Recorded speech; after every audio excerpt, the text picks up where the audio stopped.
글자 살펴보는데요. 교육 현장에서 한자를 가르치신 분들이 한자를 제대로 못 가르친 경우를 많이 봐왔는데요. 요 글자도 지금 그런 글자 중에 하나인데 이 글자를 이렇게 쓰신 분들이 굉장히 많아요. 저도 대학교 졸업하고 한동안 이렇게 썼어요. 근데 왜 이렇게 쓰냐면 학창시절에 중고등학교 한문 선생님들이나 대학교 교수님들이 이렇게 글자를 썼거든요. 이 글자를. 이 글자가 음역하는 글자가 익숙할 건자인데 익숙할 자도 이렇게 쓰고요. 습관을 떼요. 이게 왜 이렇게 쓰면 더 어색해 보여요. 이렇게 쓰면 뭐 이런 글자가 있나 싶죠. 훨씬 이게 어색해 보여요. 이게 더 자연스럽게 보이고 이게 더 눈에 익었으니까. 근데 이게 잘못된 글자. 이게 두 개가 어느 글자. 인쇄 매체를 통해서 나오는 그 글자들도 보면 이렇게 쓰는 경우가 많은데, 자, 이제 앞으로 이렇게 쓰지 마세요. 왜 그러냐면은 지금 이 글자와 이 글자를 비교했을 때 다른 부위가 바로 이 부위인데요. 이 부위요. 이 부위인데 요것은 이렇게 쓰인 거이고 요것은 이렇게 쓰인 거 아니에요? 이거 반듯반듯한 형태의 이렇게 이게 서로 다른 글자예요. 이게 꿰관이라는 글자고 이것은 말무라는 글자예요. 말무라는 글자. 이 말무라는 글자가 쓰여지는 글자가 독독자란 말이에요. 독독자. 이게 위에 달락진 글자 초목이 싹이 돋아난 땅 위에서 흙 위에서 또 초목이 싹이 돋아나는 모양을 반듯반듯하게 펴는 글자인데 이 초목 싹과 관련되는데 먹지 말아야 돼요. 지금 위에 독이 있기 때문에. 그래서 이게 독독자가 된단 말이에요. 이때 써야 될 글자를 여기다 갖다 붙이면 안 돼요. 이 글자는 깰 글자는 옛날에 돈으로 썼던 게 조개 아니에요. 조개 같은 걸 이렇게 깨고 있는 조개 같은 걸 이렇게 고물자를 보면 조개를 이렇게 꿰고 있는 형태, 꿰고 있는 형태.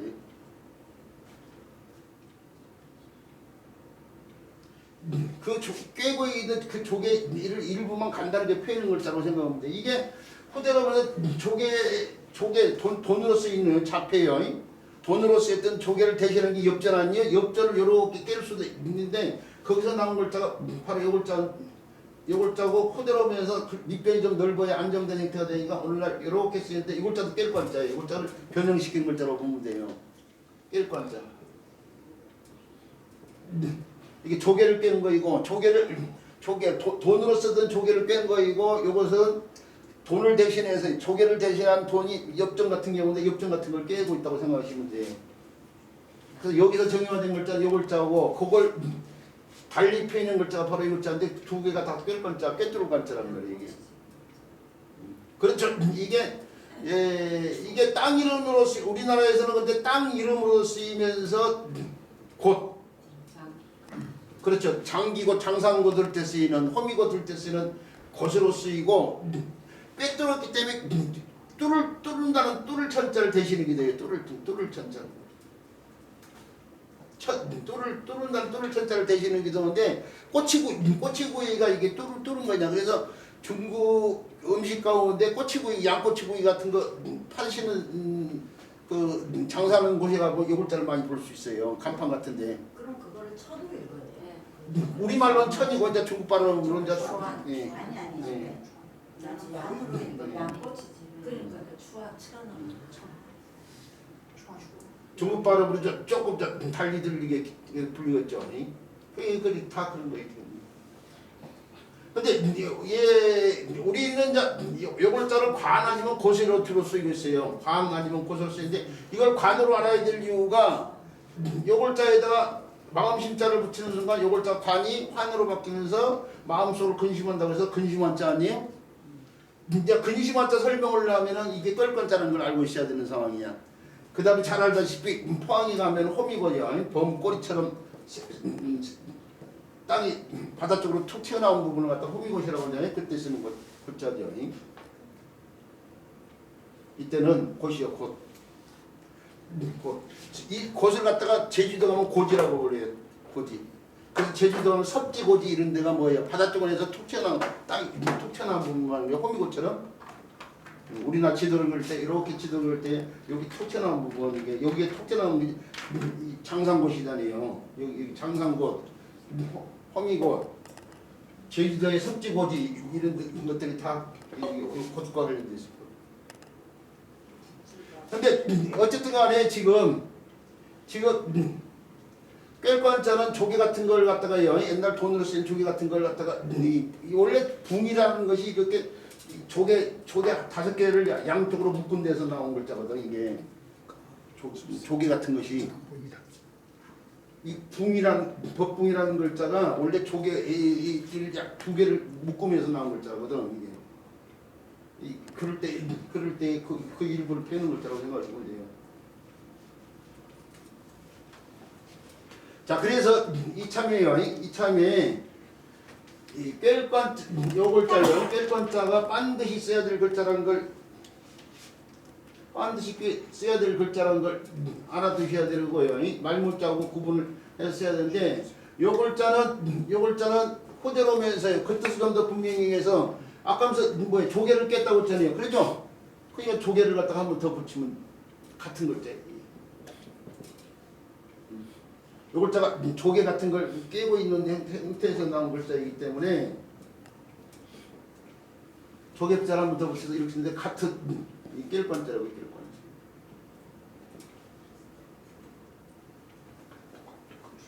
자, 뭐 왜요? 아니 그 상관없어요. 있으면 돼요. 자, 우리 선생님이 다시 말씀드리지만 깰관자, 이것도 깰관자고 이것도 깰관자인데요. 이렇게 쓰지 말아야 된다는 사실이요. 그리고 요 글자를 바탕으로 해서 10만 부에 달라붙은 입수발관자도 이렇게 쓰면 안 된다는 사실 꼭 기억해 주시기 바라고요. 그 다음 글자로 넘어갈게요. 그 다음에 배워야 될 글자는 용수하는 글자네요.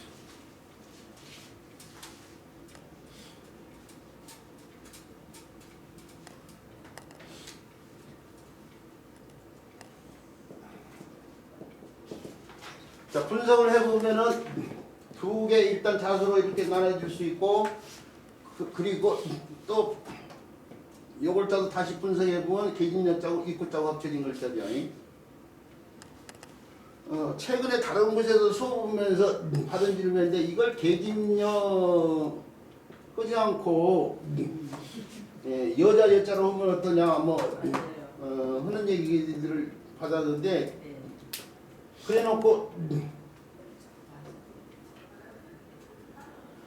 그래놓고 네이버에 한자 사전에서도 이렇게 써있다고 해서 제가 네이버 한자 사전 들어가서 확인해봤더니 진짜 이렇게 써있더만.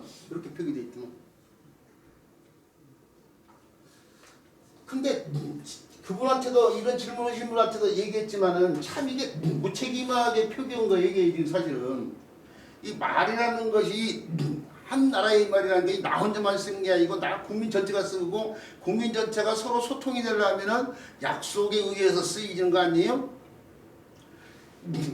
이게 말이 살아있는 생명체가 문화마찬가지 때 바뀔 수가 있는데 그 바뀌는 건 언중들의 동의가 필요해서 바꿔야지 자기 마음대로 바꾸면 안 된다고 저는 생각하는 사람이에요. 그 사회적 약속을 지켜야 된다 이거죠. 이걸 여자로 바꾼 것은 뭐냐면 편하게 가르치다 이거예요. 그리고 또 하나 생각이 뭐냐면 계집을 낮춤말로 생각해가지고 낮춤말로 생각해가지고 바꾼데 이 계집이 오늘날에 붙인 뜻이 아니잖아요. 아주 옛날에 붙인 뜻이 그대로 이어지고 있죠. 아주 옛날에는 이 평어였어요. 평어. 그래서 평어고 이 계집이라는 말이 낮춤말도 아니에요. 계다는 있다라는 뜻이고 계시다 이걸 갖다가 달리 계시다라고도 표현할 수 있는데 계시다하고 집을 갖다 하는데 옛날 농경시대 때 사람이 살면서 중요한 게 의식이 아니에요. 의식을 해결해야 된다고 했는데 그 의식을 주로 이게 옥과 밥으로 나눌 때 밥은 농사를 지어야 되니까 농사는 농토에 가가지고 전기질해서 사내들이 짓고 여자가 무릎을 꿇고 두 손을 모으고 길쌈을 해서 옷을 만든다고 했잖아요. 계집여자가 두 손을 모으고 길쌈하고 있는 모양이라고 했어요. 물론 여자분들이 바쁠 때는 농사에 일도 하고 남자들도 뭐 길사무기에서 필요한 삶 같은 걸 갖다가 키운다거나 수확을 때 도움을 주는 거이고 다 서로 더불어서 뭐 일을 하고 있지만 주로 이제 그런 식으로 패턴으로 있는데 그때 이게 사내가 바깥 이루는 사람이라고 이거 안 이루는 사람이거든. 그래서 우리가 아내라는 말도 집 안 플러스 처속격 조선 안에서 나온 말이 아니에요. 아내하고 같은 말이에요. 집안의 해가 아니에요. 그거 재밌자고 말을 만든 사람이고 그런 얘기고 이거 아내하고 관련된 말이에요. 바깥 양반 바깥 뭐 사람도 그런 식으로 얘기하잖아 남편은. 이걸 그래서 계집이라는 말이 평어고 이게 계시다와 집이라는 말에서 나왔다는 거 알려주고 그래서 속담에도 뭐 계집된 날 장모 온다고 뭐 아내 된 날 장모 온다는 말이지 여자를 낮추는 게 아니요. 이방 저방 다 좋아도 내 서방이 제일 좋고 이 집 저 집 다 좋아도 내 계집이 제일 좋다. 내 아내가 제일 좋다. 그 아내를 뜻하는 그냥 평어였던 거야. 근데 말이라는 게 호대로 오면서 남자 중심 사이에서 여자를 지칭하는 말이 여자를 낮춰보다 보니까 하대 쪽으로 바뀐 것 뿐이지 그렇지 않다는 걸 가르쳐주면서 자연스럽게 계집 열자를 설명을 해줘야 되는데 그런 설명을 배제하고 편하게 가고 있다 이거야. 여자로 바꿨는데 그러면은 이것도 있죠. 사내남은 갖고 남자남 해야 돼. 남자남. 그렇게 바꿀 게 좀 끝도 같도 없어요. 이게 계집녀면 이게 남자남을 효자는 얘기하고 똑같은 거예요. 근데 그 듣는 여자들이 아주 기분 나빠. 아니 듣는 여자분들한테 제가 말씀드렸잖아요. 이걸 계집이 하던 말이 아니라고. 아니 실제 옛날에 그랬지만 지금은 계집이라. 봐봐요. 그러니까 지금은 그렇다고 쳐도 이게 여기에 쓰이는 계집은 오늘날 입장에서 생각하면 안 된다고 했어요. 말이라는 게 약속에서 오랜 옛날부터 전해지는데 이걸 오늘날 입장에서 보면 안 된다. 그걸 수업해 줘야 된다 이거예요. 그걸 수업해서 그렇지 않군. 그걸 하나를 더 알게 해줘야죠. 근데 그걸 다 알고 있어오고 오늘날 입장에서 그러면 옛날에 쓰였던 말 모든 걸 다 가롭다는 얘기랑 마찬가지야. 이게 그러면 그렇게 된 거예요. 이런 글자들 있죠. 이런 글자를 갖다가 아가씨나 그렇게 얘기하는데 저 어디 음식점 가서 아가씨 부르면 기분 나빠요. 그럼 이것도 바꿔야지 그러면. 예? 바꿔야지. 하던 말로 취급하고 있잖아요 요즘에. 이걸 여자여로 바꾼다는 것은 편하게 할 때 그냥 뭐예요? 이게 노래 가짜 같은 경우도 이게 여자로 바뀐 여자를 때 쓰이는 여자다 이거예요. 그러면 이것도 가요가라고 해야 되고 이걸 수레가 하고 있는데 요즘에 수레 그러면은 수레 모르는 사람 없잖아. 차라고 오지. 자동차 차라고 하자는 얘기가 똑같은 거야. 이게 지금 편하게 가려고 치면 끝도 끝도 없는 거야. 왜 약속을 무너뜨리냐고. 이건 자기가 편하겠다고 그런 얘기라고요. 그리고 이 글자가 갖고 있는 뜻 자체가 뭐예요? 어린이 여자의 지금 어린이 집에 계신 어린 여자 이 모든 여자가 아니고 이 글자가 이 여자는 뭐예요? 아이까지 포함한 여자잖아요 지금. 이 글자가 갖고 있는 것이 어린 여자와 관련돼서 어린이. 그러니까 웃긴 얘기가 바로 여자하고 남자가 합쳐가지고 여자하고 남자가 합쳐가지고 서로 좋아한다 그렇게 얘기하고 있어. 이게 여자라고 하는 사람들이 이런 글자를 여자하고 남자하고 서로 좋아한다고 하고 있다. 이게 엄마하고 아이가 좋아하는 거지 여자하고 남자가 아니야. 그러니까 여자라고 하니까 이게 여자로 풀리는 거야. 하나를 잘못하면 있죠. 다 무너져 다. 이게 자기 편하겠다고. 오늘날 입장만 생각한다 이게야. 그 오늘날 입장 문자가 오랜 옛날부터 쓰였는데 그럼 오랜 옛날에 역사성을 무시한단 말이야? 너무 시기만 가려고 그래. 너무. 아이들은 그러니까 요즘 아이들이 너무 단순해요. 너무 시기만 가르쳐 놓으니까 아이들이 사고력이 너무 단순해가지고 그게 문제라니까요. 그게.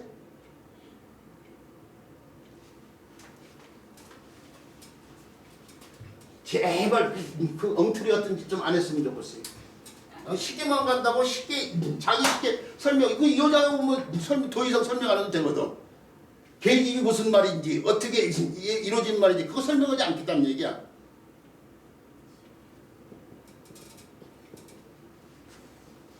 자, 여자가 여기서 음의 역할을 하면서 입으로 하는 말과 같게 행동하는 거예요. 그래서 같을 여자가 되고요. 여전하다, 뭐 여의 좀 어을 때 쓴 글자고요. 그 여자가 단모맞아서 어가 되고 과일이 과실이 된 것처럼 서까지 오면서요. 마음속으로 용서한다고 해서 용서하는 글자예요. 자, 이 글자도요. 이 글자도 같을 여자를 갖다가요. 같을 여자를 갖다가 99번째 배웠으니까 거기 가서도 또 한번 확인해 보시기 바라고요. 그 다음에 문장이 나왔네요. 문장 간단히 읽고 넘어가는데요. 작게서 말씀하셨다. 차마 나이도는 하나로서 끼었느니라. 그러니까 증자가 말했어요. 예 하고 스승님께서 나가시자 배부터 사람들에게 물어 말하기를 어찌 배부터 사람들이 물어 말하기를 어찌 이런 것입니까 하니까 증자가 말했다 이거죠. 부자님의 돈은 충과 서일 뿐이다 이렇게요. 그 다음에 이인편 제16장에 힘처럼 차 나오는데 깨달을 읽잖아요.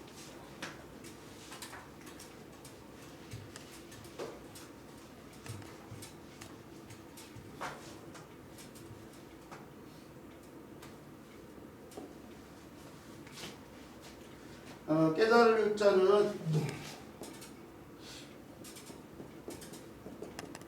이렇게 써야 될 글자들이요. 이 글자하고 바로 요 글자가 필요한데 요 글자를 사람들이 숫자로 이렇게 쓴 사람들이 많아요. 이렇게 쓰는 사람들인데 그냥 우리가 백인장에서 쓸 때는 이제 정자로 쓰죠. 그런데 이게 여기에 이게 들립자 그러니까 사람 자로 이렇게 썼지만은 이게 들립부수에 속하는 글자예요, 사실은. 그러니까 안내자도 이렇게 쓴 사람들이 있는데 반드시 이렇게 써줘야 돼요. 들립자처럼 이렇게 쓰지만 사람들이 그냥 뭐 편하겠다고 뭐 할 때는 이렇게 좀 가르친 사람이랑 정자로 써서 가르쳐야죠.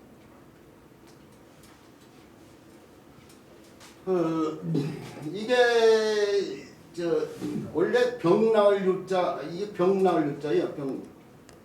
병이 낫다 이런 뜻이 있고 점점 병이 낫는다고 해서 점점이라는 뜻이 있고요. 사람이 성으로 많이 쓰여 성씨 유자예요. 또 육일준 서유견물 쓴 육일준 이런 분들이 성으로 쓰인 글자는요. 성씨 유자 성유자인데 성으로 쓰인 또 다른 글자 가운데 이렇게 쓰이는 글자가 있거든요. 이 글자가 묘금도유라고 하는 것처럼 파자에서요. 이거 인일월도유 일자 빼고 인월도유 하는 글자죠. 요 글자를 파자에서 되겠죠. 볼자니까요. 일자 빼고 그냥 인월도유 하고 있는 거예요. 묘금도 하는 것처럼 인월도 하면 세 글자 맞춘 거죠. 근데 앞에서 넘을 유자가 있었어요. 넘을 유자에서 이 글자 이미 설명을 드렸어요.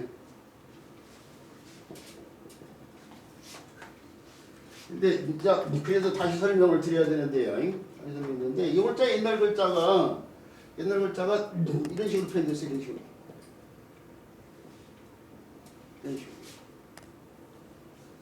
이게 뭘 나타내느냐 이게 뭘 나타내냐 이게 그릇이요 그릇.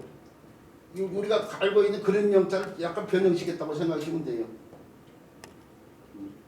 그릇의 형태고 이렇게 뼈 쪽은 형태의 선이 이렇게 되는데 이게 옛날에 이렇게 생긴 돌들이 발견돼요. 청동리나 이런 데에서.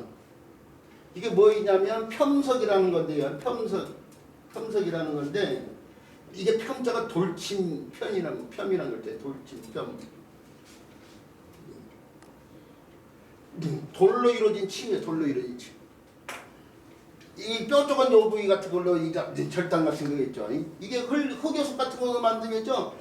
엄청나게 날카로워요. 우리가 오늘날 2인적으로 만든 수술칼보다도 옛날 수술칼인데 이게 옛날 수술칼인데 오늘날 2인적으로 만든 새구치로 만든 칼보다 더 날카롭다고 생각해야 돼. 2인적인 게 자연을 못 따라가니까 이게 조잡해 보이지만은 미세한 면으로 들어가면 이게 굉장히 날카로워요. 이게 2인적으로 만약에 새구치로 이렇게 만들 때 이걸 여기 들어가면 이거 오돌토돌 들어오는데 이것은 안 되거든. 요 인위적으로 이렇게 만약 이런 식으로 해가지고 인위적으로 이걸 날카롭겠다고 할 때 이게 미생물에 어덜터덜할 때문에 이걸로 절개 부위를 자를 때는 토끼듯이 왔다 갔다 해야 되는데 이건 딱 갖다 대면 잘라져요. 그 차이가 있어요. 근데 이런 돌침 나중에 이제 세부치로 된 게 이렇게 이제 세부치로 바뀌는 이제 바늘침자가 로 바뀌는데 이 바늘보다도 더 날카롭다고 생각해야 돼요. 어떤 면에서는. 근데 이걸 어디다 사용했냐면은 옛날에는 오늘이나 상노병사 뭐 살다 보면은 뭐 이체 좋지 않은 부분이 생겨서 병이 들 텐데 우리가 뭐 두통이 온다거나 뭐 이런단 말이에요. 그럼 이게 두피를 벗겨본 두개골이 있을 거 아니에요? 두개골 옛날에 살았던 사람들이 두개골이 걸리는데 두개골에 이렇게 애매한 칼로 이렇게 조각이 난 두개골이 발견되기도 해요. 실질적으로 이게 이런 걸로 이게 도려낸 거예요. 그런데 이걸 어떻게 도려내지는데 두개골은 있죠. 통증을 못 느껴요. 두피를 자를 때는 통증이 있겠지만 두개골은 통증을 못 느껴요. 이거 잘라내도 통증 못 느껴요. 그 잘린 사람들은. 근데 옛날에 막 두통이 있으면은 그 두통이 되는 부분을 절개를 하는데 이게 오늘날의 그 사열이요. 사열. 이게 설사할 때도 쓰는 사자인데 피를 갖다가 쏟아내는 거예요. 그 체했을 때 손톱 따는 것도 사열의 일종이야. 이게 몸의 일부를 갖다가 피를 내면 고통이 경감되는 효과가 있어요. 몸의 일부에서 피를 내면은 고통이 경감되는데 옛날 사람들이 머리가 막 빠지게 아파.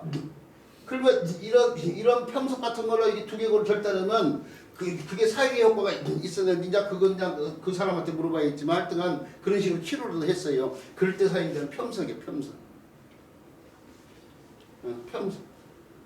이건 뭐 장식액이라고 볼 수도 있고 받침대로 볼 수도 있고 그 평석을 갖다 받침대. 그런데 그 형태가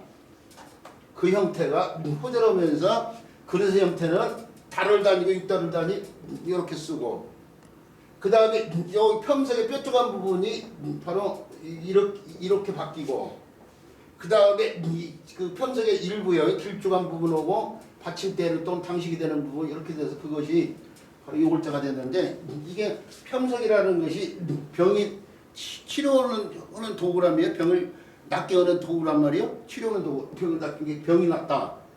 병이 점점 난다. 점점. 근데 사람이 성으로 쓰이니까 인월들이 성씨로 쓰이니까 병이 낫다의 뜻.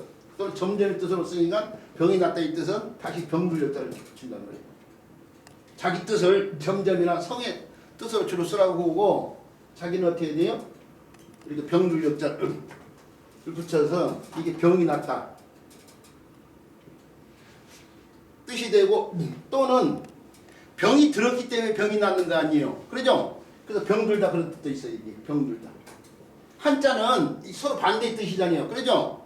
한자는 반운이라고 해가지고 자기 뜻과 전혀 다른 반대의 뜻으로도 쓰인 경우가 있어요. 이게 옛날 원시적인 형태의 무기인데 이게 적을 갖다가 막기도 하고 찌르기도 할 수 있는 도구가 있는데 여기서 나온 글자가 방평한 자거든요. 성이 바뀌고 이렇게요. 이게 처음에 이렇게 쓰다가 나중에 이렇게 쓰다가 그것이 이렇게 바뀌는데 이게 막다의 뜻이 있고 또는 뭐예요? 공격가 범하다의 뜻이 있어. 범하다. 상대를 해치는 거예요. 이건 막는 거 서로 반대 뜻이야. 상대를 범하다. 상대의 범한 걸 막다.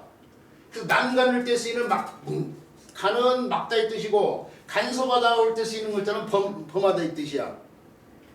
아니 우리 논어에도 나오잖아요. 논어 태백편인가 보면은 나는 참을자 쓰면 안 돼. 나는 있어요. 난신 10인 해가지고 10인이 해가지고 무왕 관련돼 가지고 나한테는 난신 10인이 있다고. 근데 이 난신이 어지러운 신화가 아니에요. 나라를 다스리는 어지러움을 다스리는 신화예요. 이게 지금 이게 우리가 흔히 어지럽다는 뜻으로 쓰이고 있는데 여기서는 다스리다 이 뜻이에요. 어지러움을 다스리는 것. 어지럽다의 반대 뜻이 다스리다의 뜻으로 이렇게 쓰인단 말이에요. 이게 서로 반응이 작용한 거예요 지금. 아니 우리가 알고 있는 약 얘기라는 것이 사람을 치료하는 것인데 이게 반대가 뜻이 독이라는 뜻도 있어. 독. 약약자가 독이라는 뜻이 있어요. 저 누군가 죽으라고 왕이 약을 내리는데 그게 독약이잖아요. 독약. 사약.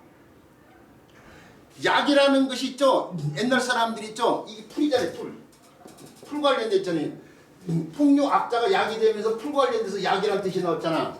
약이라는 것 자체가 사실은 아주 손끝 하나 아주 미묘한 차이. 그러니까 적절한 표현이 잘 안 해서 그렇지. 먹어서 안 죽으면 약이고 먹어서 죽으면 독이야.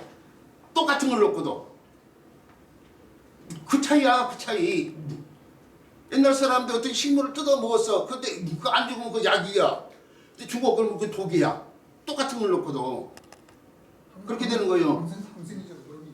네. 그렇죠. 오늘날 항생도 마찬가지고.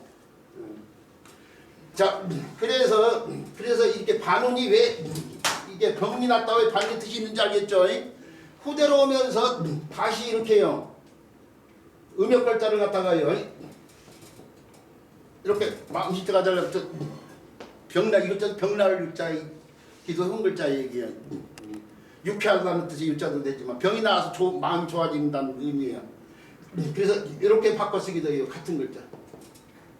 그래서 병이 낫다는 뜻으로 쓰일 때 치유의 치자를 갖다가 이렇게 치유 이렇게 쓰거나 또 이렇게 써도 상관없는데 오늘날 요 글자 더 많이 쓰니까 치유를 이렇게 쓰거나 이렇게 쓰고 또 병들다의 뜻으로도 이 글자가 쓰이는데 저 화상 입었을 때죠. 화상 입을 때 저 일본 야구 선수가 장훈이라는 선수가 화상을 입었을 때 치료한다고 그래서 이렇게 손을 묶고 났더니 붙어가지고 더 병적인 상황으로 바꿨거든요. 그 유착이라고 유착. 병 들어가지고 붙었어요. 붙을 착자. 그때는 병 들다는 뜻이에요 이게.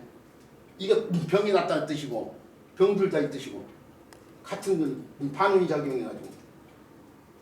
자 그런 데 쓰이는 유자인데 이 글자가 여기서부터 출발해서 이제 설명한 거예요. 그 유자가 여기서도 그런데 의미 역할을 하면서 말을 해가지고 상대를 깨우친다고 해서 깨우칠 유자인데 한자에서는 이 글자가 말씀 문자하고도 잘 바뀌어요. 그래서 이렇게 쓸 수 있어요. 이렇게.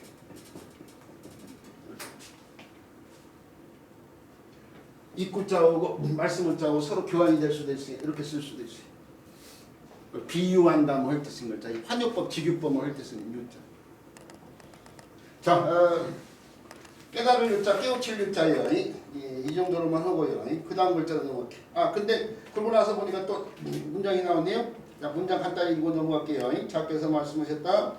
군자는 의에 깨닫고 소인은 이로움, 이에 깨닫는다.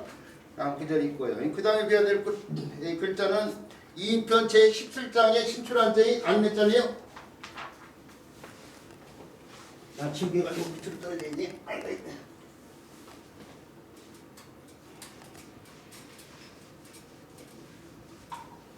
우리 선생님이 포도막과 잘 나온 걸 주셔가지고 먹지도 않고요. 수업을 잘 진행할 수 있게 되네. 안내자 이거 아까 앞 시간 잠깐 얘기. 안내자 이렇게 쓰신 분들이 이렇게 인자로 쓰신 분이 많다고 이렇게 쓰면 안 된다고 했어요. 옛날 글자가 집이 있고요. 집의 입구 부분을 갖다 표현한 거지. 설문자에서는 뭐 멀경자고 관련해 가지고 뭐 풀려나는데 일정 경계를 지인 접하는데 고문자를 보면 집의 형태예요. 요 글자 입구 부분에서 나온 글자가 들립자 아니야? 들립자하고 서로 밀접한 관련이 있는 글자죠. 그러니까 들어가는데 이제 안으로 들어가는 거죠. 이 들립자가 음의 역할을 안내자가 음의 역할을 하는 글자가 들일납자라든지 들일납자예요. 다른 옷을 기운다고 해서 기울납자예요. 기울납자. 기운 옷이니까 납의가 된 거예요. 기워 입는 옷을.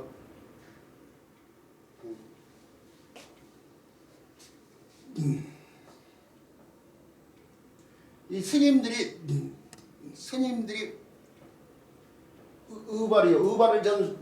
의발을 갖다가 전한다 볼잖아요. 전한다.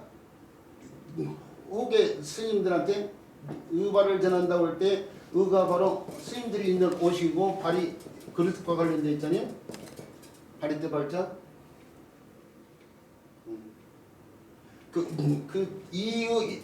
사무일발이죠.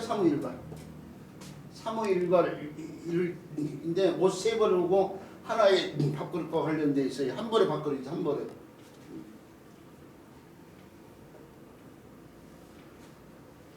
근데 세 개로 이제 봄, 여름, 가을, 겨울 있죠.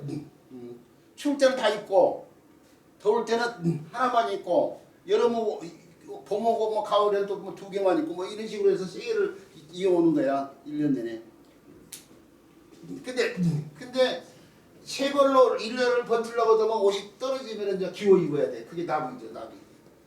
기워 입는. 그 나비를 갖다가 일반 사람도 옛날에 옷감 이렇게 했으니까 일반 사람도 기워 입다면 우리 어려서 이 팔뚝이나 무릎 같은데 보면 양벌도 기워 입고 막 그랬잖아요. 거기서 나온 게 누비 옷이라는 말이 누비가 나비에서 나온 말이. 이게 비육자가 이 뒤로 옮겨오면서 뭐 음의 일부가 털려고 뭐 하는 짓이고 몸도 변화되고 뭐 했겠죠. 네, 어쨌든 간에 바로 입자가 내자가 납이었는데 그 납의 음이 이보고 비교해보면 이 내라는 음도 들립자의 음의 영향을 받다고 할 수 있고 이것도 음이 나라고 쓰이거나 납이라는 음도 실질적으로 있는 글자예요. 오늘날 내로만 사람들이 쓰는데 이렇게 쓰면 나인이잖아. 나인, 궁중 나인. 궁궐 안에 있는 사람.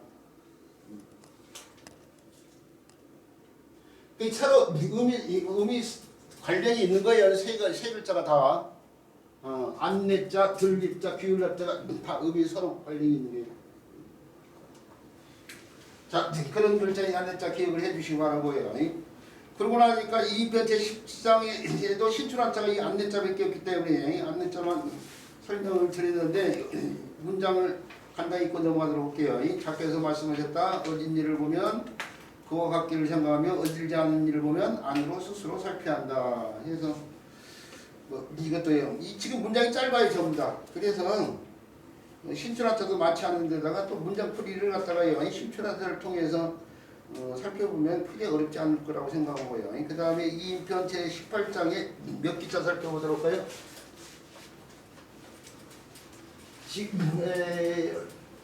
최근에 지금 수업 속도가 빨라진 이유가 다른 거 아니에요. 앞에서 배운 글자들이 많다 보니까 자연스럽게요. 설명이 뭐 속도가 빨라진 거죠.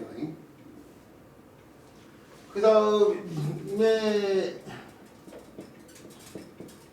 몇 기 또는 거의기 하는 글자네요. 근데 이게 본의가 아니에요. 몇 기가 본의가 아니고 이 글자가 원래 본의는 배틀이에요. 배틀 관련돼 있어요. 근데 호대로면서 배틀을 했다는 글자는 틀 자체를 옛날에 배틀 자체 어느 날도 마찬가지로 배틀 자체를 뭘로 만든다? 주로 나무로 만들어요. 그래서 나무 목자를 달아붙여서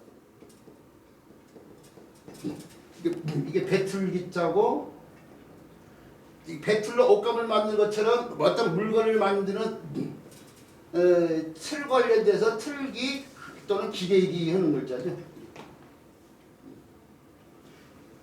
이 글자가 배틀이었는데 호대로면서 이게 몇이란 뜻으로 거의란 뜻으로 쓰이니까 나무 목자를 뜻해서 이게 배틀일 텐데 저 맹모삼천 맹자의 어머니가 맹자를 갖다가 큰 선생님한테 보내서 공부를 시키고 자기는 어떻게 돼요?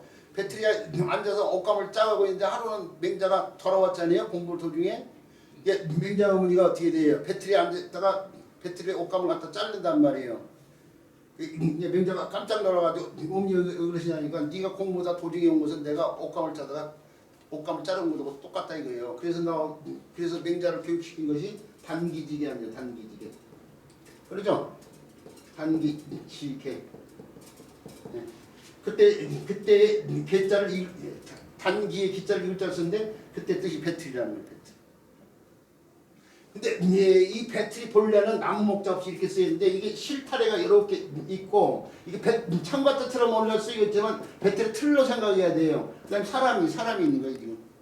사람이 배틀의 틀, 이 창과처럼 마침 썼지만은 창과자가 아니에요. 그것이 현재일 뿐이야. 그리고 거기 매달려 있는 실 갖다 펴는 거예요. 이 배틀 자체를 표현한 거예요. 지금 사람만 더 추가한 거예요. 지금. 사람이 배틀에서 지금 옷감을 짜고 있는 상황에서 그래서 배틀 관련이 되는데 나무 옥자를 붙인 글자가 배틀을 뜨고 이 글자가 다시 또 뭐 틀 기계 뭐 이런 뜻으로 쓰인다고 했는데 이게 묘시인데 배틀로 옷감을 짤 때 옷감은 중요한 게 뭐냐면 배틀에 날씨를 몇 호를 걸쳤냐에 따라서 촘촘한 옷감이고 귀한 옷감이 되냐 또는 뭐예요 그냥 귀하지 않는 옷감으로 이 바뀌는 거예요. 올수가 몇 개냐에 따라서 그러다 보니까 몇이라는 뜻으로 쓰이게 됐다 이게. 기하 그럴 때 쓰는 기자.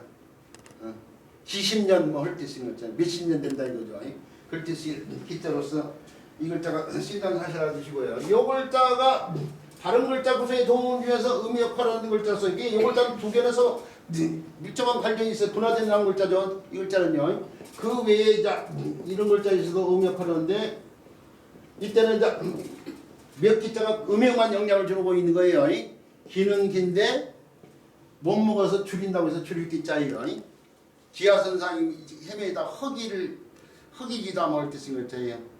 줄임을 치료하는 것이 뭐겠어요? 요기를 하는 거예요. 요기. 치료할 때 쓰는 요자를 써서 요기를 한다. 이 줄일 기자를 이렇게도 쓸 수 있어요. 이렇게요. 이렇게 안석 기자를 붙여서. 그 구분하기 좋아하시는 분들이 많거든요. 한자라는 게 칼로 구자들이 다 구분하기가 좀 힘든데 사실은 쓰임이 다이거다 보니까. 근데 이제 일반적으로 요 줄일 기자는 흉령이 들어서 줄이는 상황이라고 보고요. 요것은 가난해서 줄이는 상황이요. 가난해서 줄이는 상황에 구분해서 쓴다고 하는데 그렇게까지 구분해서 쓰지는 않아요. 사실은. 일반적으로 그런 얘기를 하고 있는 거죠.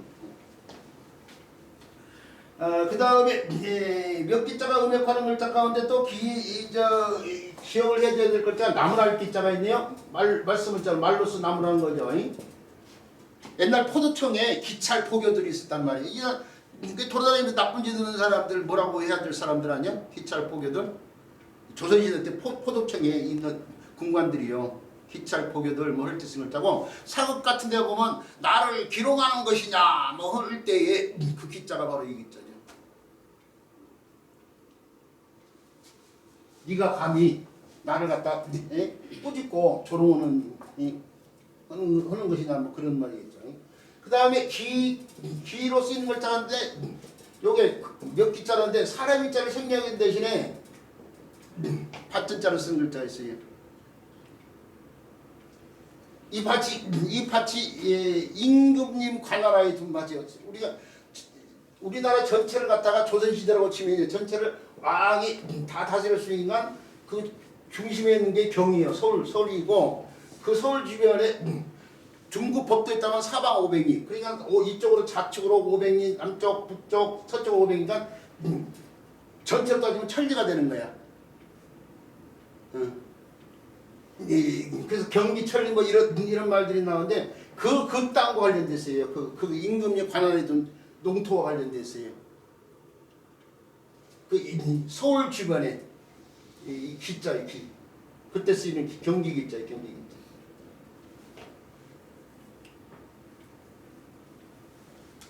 서울 주변에요. 농토와 관련돼서 이루어진 경기 기자예요.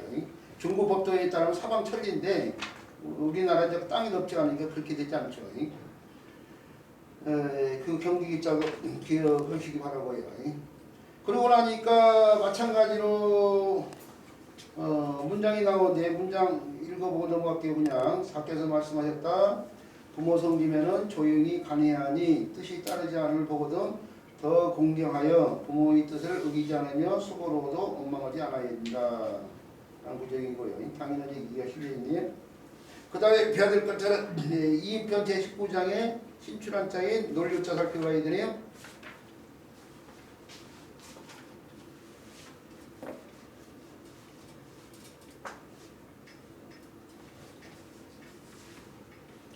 에...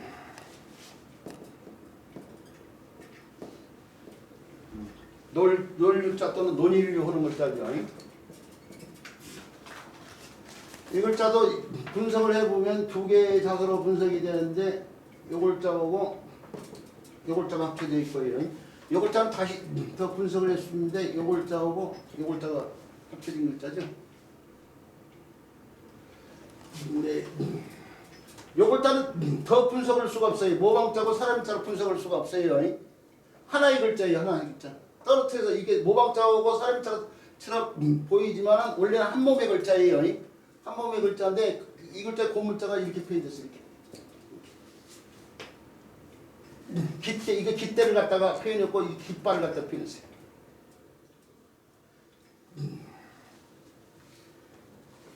그 글자 가운데 깃대하고 깃발 한 일부를 갖다가 이렇게 모방자처럼 해고 이걸 사람자처럼 이렇게 표현합니다. 그래서 이게 깃발과 관련된 글자이기 때문에 이걸 깃발언이라고 한다고 있어요. 이 깃발언.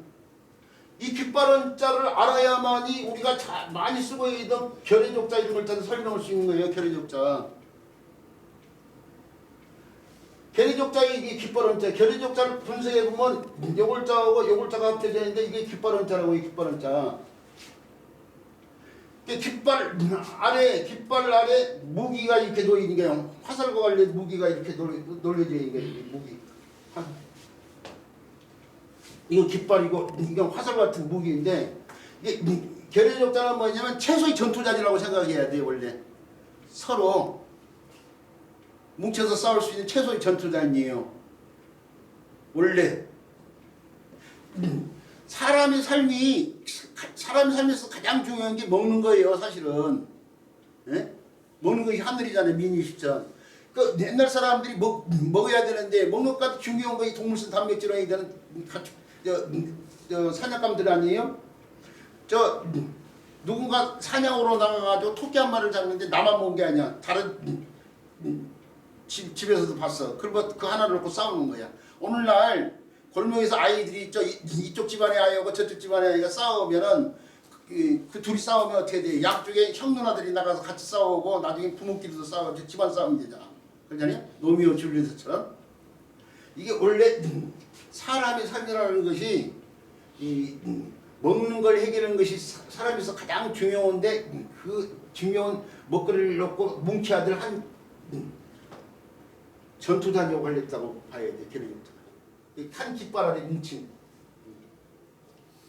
거기에 깃발한 자하고 요 글자가 그래서 깃발과 관련되기 때문에 그 기자를 붙이면요.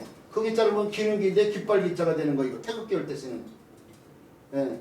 이렇게 해가지고 날성자가 달라붙이면은 생이 성정이 되면서 이거 깃발 정자가 돼요. 사람 죽었을 때 상이 앞에 들고 나는 깃발이 명정할 때 쓰는 글자. 또 이렇게 해가지고 예, 쓰이면 허를 글자에 생략된 형태처럼 보이는 글자가 달라붙었더니 그 글자가 음에 걸으면서 깃발 글자. 깃발이라는 게 쭉 늘어지는 건데 늘어진 발이라는 게 원래는 가늘고 긴 물체를 말해요.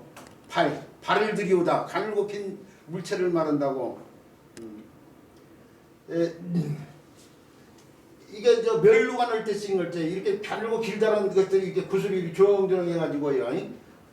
제후들은 9개, 천자들은 12개 이렇게 줄이 이렇게 되는데 그것 때문에 이게 멸류관에 쓰이는 글자가 되는 거예요. 깃발이 늘어뜨린 것처럼 이게 구슬이 늘어져 있는 거죠. 자, 이런 글자들이 전부 다 뜻이 깃발을 뜻하고 있는 이유가 바로 이 깃발 원자가 달라붙었기 때문에 그런다 이거예요. 그런 것처럼 이 글자도 있죠. 깃발을 갖다가 이거 아이가 전투 능력이 없는 아이가 들고 있는 거예요. 그래서 이게 또 깃발을 나타내는 거죠. 깃발 글자.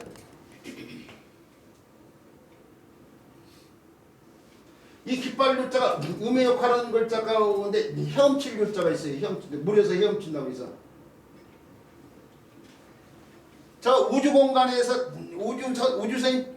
우주선이 고장이 나면은 우주선 바깥으로 나와야 돼. 줄을 매달고.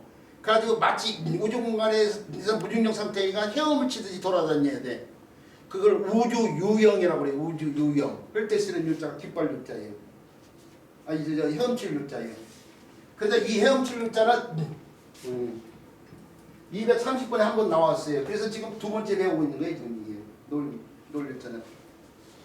유는 요인데 물에서 헤엄친다는 뜻이고 유는 요인데 귀를 갖다가 논인다, 논다 뭐한 뜻을 지니고 있는 논력자인데 뭐 유람선 한강을 논인을 위해서 타고 다니는 논이면서 이제 경치를 구경 타는 게 유람선 아니에요? 또 유학을 간다 이거 멀리 이제 유학을 갔다 이거 다른 곳으로 논일면서 이제 뭐 공부를 하는 상황이죠. 일대 쓰는 일자리.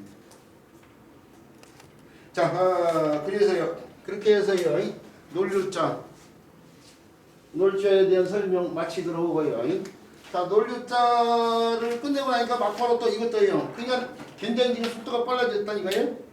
또 문장이 나오네요. 문장 풀이를 해보는데요. 작게서 말씀하셨다. 부모가 살아계시면 멀리 논이지 말 것이며 논이면 반드시 방향이 있어야 된다 했죠. 그 유필유방 이런 것들이 사자성어로 쓰이고 있어요. 자, 그런 단 알아두시기 바라고요. 그 다음에 2편 제20장이에요.